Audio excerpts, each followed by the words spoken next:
years since our arrival, our new home, Earth, has seen much change. Energon detectors guard its cities now. Long-range defense systems watch the skies. So now we assist our allies in solving human conflicts, to prevent mankind from bringing harm to itself. مثل اینکه ماشین وزیره. بزن بالا!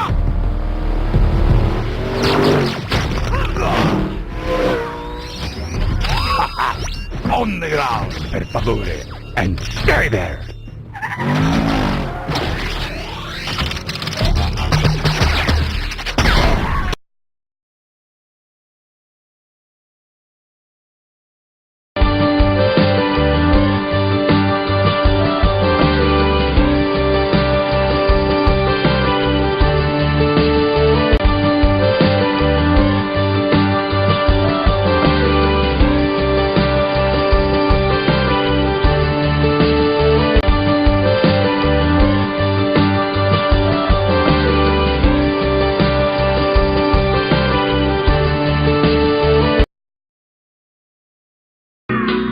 Why does my heart go on beating?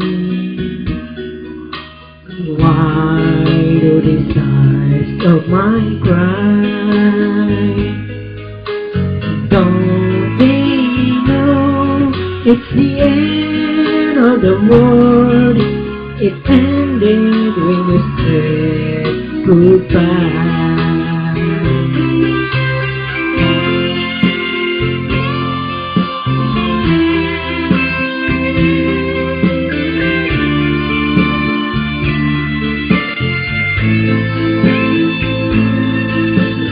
Don't they know it's the end of the world? It ended when you said goodbye.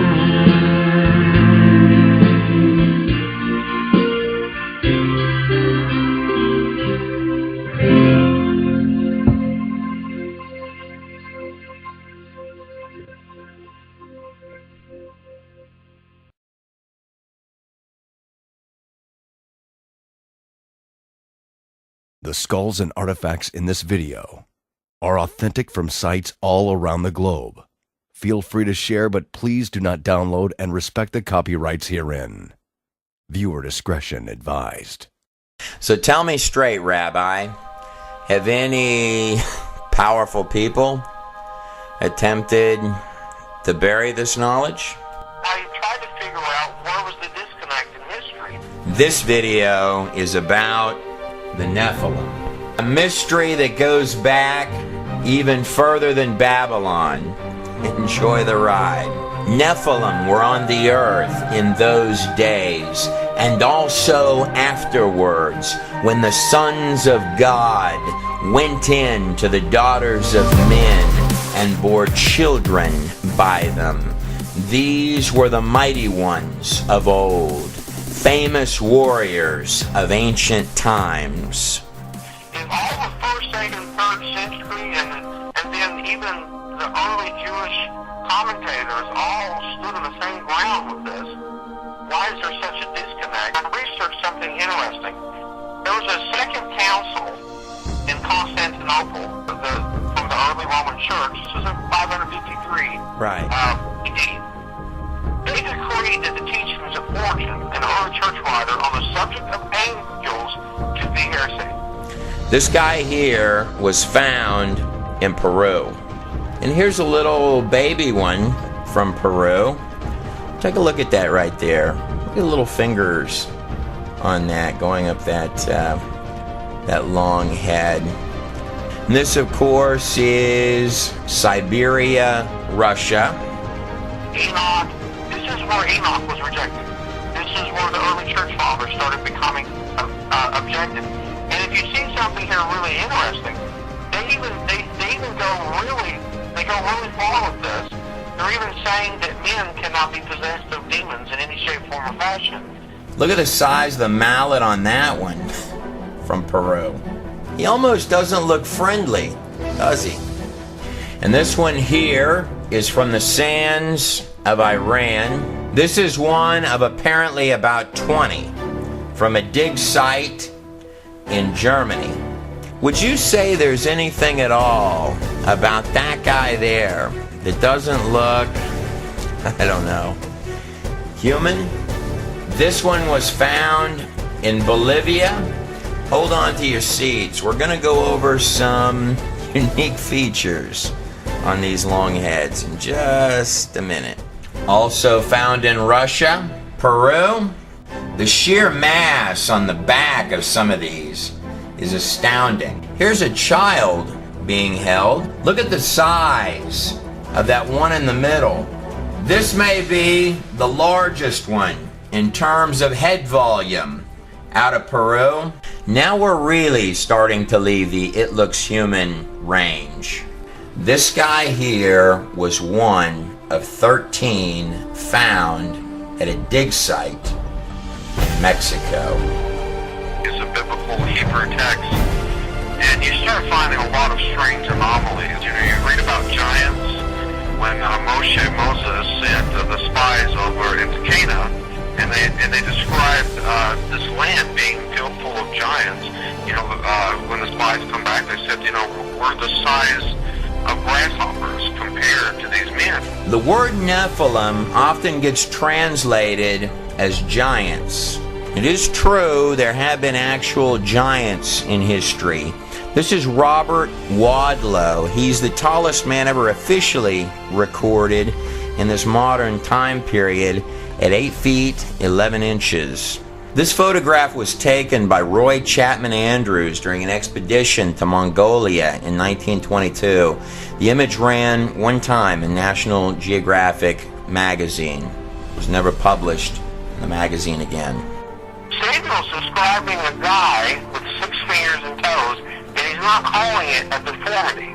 Now, you know, I've seen people with kind of a split toe, but it's a deformity. These are 6 working fingers and toes. I actually found an ancient picture from Babylon of a giant with 6 fingers and toes, and the giant is actually holding a lion, and he is so large that the lion is held like I would hold a cat. Like I'm saying, Trey, only if you're reading in the Hebrew are you going to see how deep this goes and how actually clear it is. It is curious where the trail can begin to lead when looking at ancient bloodlines. When talking about the word Nephilim, what we're dealing with is a little bit deeper and darker and larger in scope than giantism, a really tall guy, or your favorite basketball player. The term Nephilim became synonymous with giants because that's what they tended to be. It is by no means limited to that meaning. In fact, the word Nephilim is more of an umbrella term for the hybrid children, creatures of any high strangeness, which are actual flesh and blood, biological products of the B'nai Ha-Elohim, the fallen angels. Well, first, the word Nephilim is actually a plural from the Hebrew word nephal, fallen. And when you say Nephilim, you're basically saying the fallen ones. Genesis chapter 6, verses 1 through 2 says that when men began to increase in number of the earth and daughters were born to them, the sons of God. The term sons of God or the B'nai Ha-Elohim can mean angels, fallen angels, or, in the book of Enoch, the watchers. Sons of God saw that the daughters of men were beautiful, and they married any of them that they chose, and had children by them. So at this moment, without going off of any of the physical evidence, and before taking a really deep look at these skulls, or peering into the history, and just using the text alone, in any authentic text, whether you're dealing with actual angels, or you're talking about fallen angels, these are not Hallmark card creatures. These are extremely powerful entities. Angels often get depicted in artwork with wings. Now, the Ark of the Covenant does have 2 cherubim depicted with wings over the mercy seat.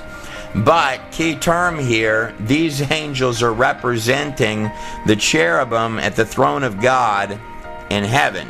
But I can't find one spot in the entirety of the Greek or Hebrew biblical texts where angels, dimensional beings, B'nai Ha Elohim, stepping through into this reality, had wings.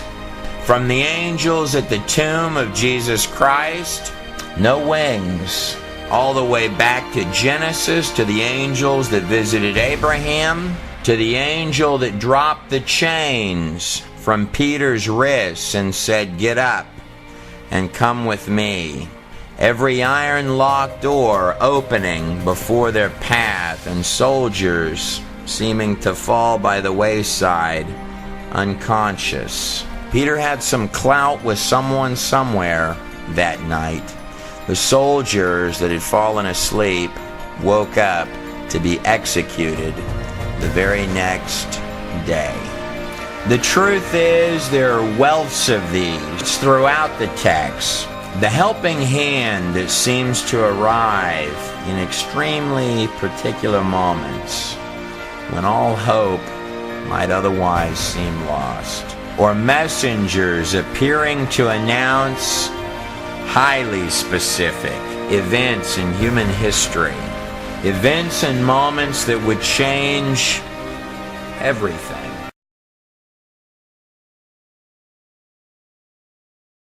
Everything. You know, it almost reads like someone sort of guiding how all this comes out. One of the most stunning discoveries of the 20th century is that the entirety of the universe is finite. That's actually extremely powerful knowledge. Reality can appear solid, but in truth, it's 99.9% empty space. The base framework of reality itself, at the deepest quantum level, is not made of matter, but of little statistical probabilities appearing wherever they need to appear next. Even the majestic ticking minutes of time itself are quantized at 10 to the negative 43 seconds. And every single three-dimensional particle pixel of this place is not random. In fact, they're 10 to the negative 33 centimeters. The fabric of reality is finite, almost like a pure data live stream, and it's not random. That's extremely powerful knowledge. It was Albert Einstein who once said, "Reality is merely an illusion." When you hear the physics guys talking about the universe as a hologram, or saying that our reality is a simplified projection of a much more complex reality, or saying that time, space, and matter are synthetic, I don't know if I like the term projection. It seems far too limiting. Or mathematicians who might say that the whole place appears to be a product of mathematics, which our mathematics are extremely inadequate to describe. It is true that a created thing can never understand the full scope of who created it. Bottom line, that this place is couched in a much larger spiritual and dimensional reality. These are the words of Paul when writing to the Hebrews. "Do not forget to entertain strangers, for some have entertained angels unaware." How can a spiritual being, an angel, or even a whole set of fallen angels give actual birth to its own genetic line of anomalies. How can something spiritual, dimensional, interact with something physical? I'm not sure that the lines are quite that black and white. It was Jude, the half-brother of Jesus Christ. Mind you, this comes right before Jude quotes from Enoch 1:9. Enoch would be the seventh from Adam, the great-grandfather of Noah in the book of Genesis. Genesis 5:24, and Enoch was not, for God took him. God really liked Enoch. And so Jude is saying, even the angels, which kept not their first estate. Angels there is talking about fallen angels. The term kept not their first estate has a dual meaning in that sentence. Not just that they left the heavens, but their physical bodies for earthly flesh and material bodies. Jude continues, but left their own habitation he hath reserved in everlasting chains under darkness unto the judgment of the great day. These are actual fragments from the book of Enoch, found in the caves of Qumran in Israel, dating anywhere between 100 to 400 BC. And of course, the most famous document and record to come out of those caves was this actual image of a scroll of Isaiah found in those caves, which had scholars literally holding their breath until they found out that every single word has an exact precision matching our current text that is uncanny. This applies to all of the Hebrew texts, by the way, even the Greek Jewish texts. The fragments from the book of Enoch matched up perfectly with copies found by explorer James Bruce in complete Ethiopian Bibles in 1773. The book of Enoch is divided into 5 sections. It's in the book of the Watchers, where the bulk of the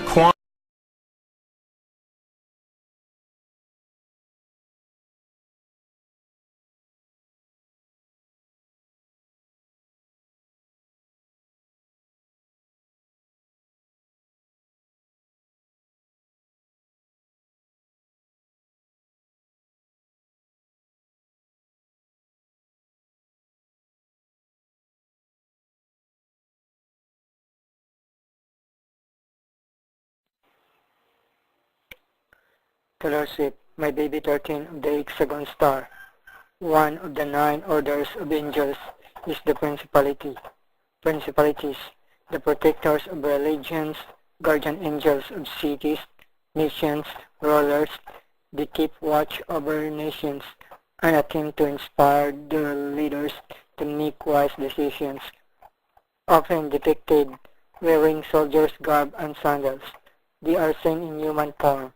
They provide strength to the tribes of the earth to pursue and enjoy their faith.